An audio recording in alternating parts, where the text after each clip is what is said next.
Magandang araw uli mga ka-update. Update na naman tayo sa issue kay First Lady Lisa Aranita Marcos. Welcome to Romis Update Channel. So ito, magbigay naman tayo mga ka-update ng ating reaksyon at magbibigay natin ng patutuo. Talagang nandito si First Lady sa Pilipinas. Kasi sa mga vlog natin, ang dami pa rin talaga na nagko-comment na sinasabi nandun daw sa LA, nakabilanggo. No, kasi nang dumating daw dito, kung dumating daw dito sa Pilipinas, bakit walang live o walang media. So yan, ipapakita ko rin yung mga comment sa ating vlogs, mga ka-update.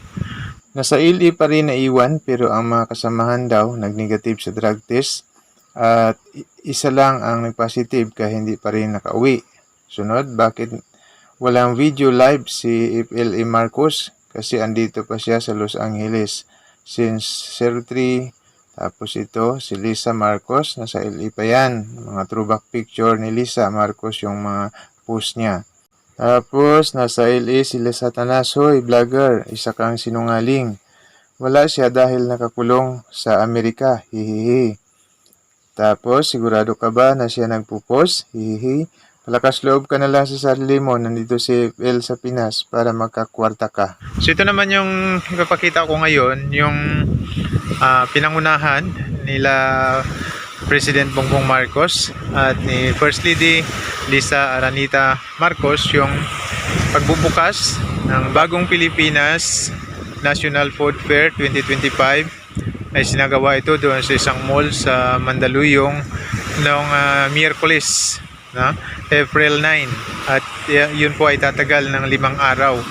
So ipapakita natin yung mga picture dito.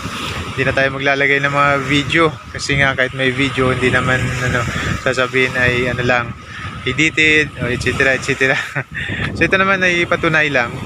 Muli yung hamon natin sa mga nagsasabi na si First Lady ay nasa Los Angeles nakakulong. So magbigay din po kayo ng picture, no? Hindi yung tamang hearsay lang at yung gagawa ng video na kunyari may anchor tapos nagsasalita, ay napakadaling gawin yun, edited yun, no?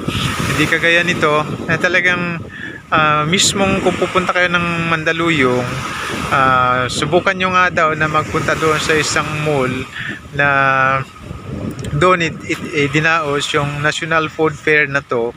Subukan yung magtanong at kung sasabihin doon na wala, so malaking yun, na malaking point ninyo yun, na masasabi talaga na nagsisinungaling yung mga media na nagka-cover o kaya mga media na nagsasabi na nandoon talaga si First Lady na kasama ni President Bongbong Marcos at pinangunahan nga ang nasabing event, no?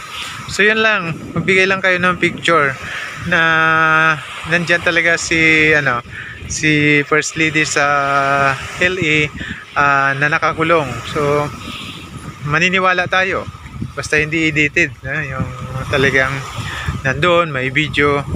At magbigay kayo ng link na international station ng media na nag-cover talaga, nagsabi na nandoon, no? Link, hindi yung kayo yung magpo-forward kasi madaling gawin yun, no? Na ikakopy nyo lang yung video tapos gagawa nyo ng boses, no? So madaling gawin yun.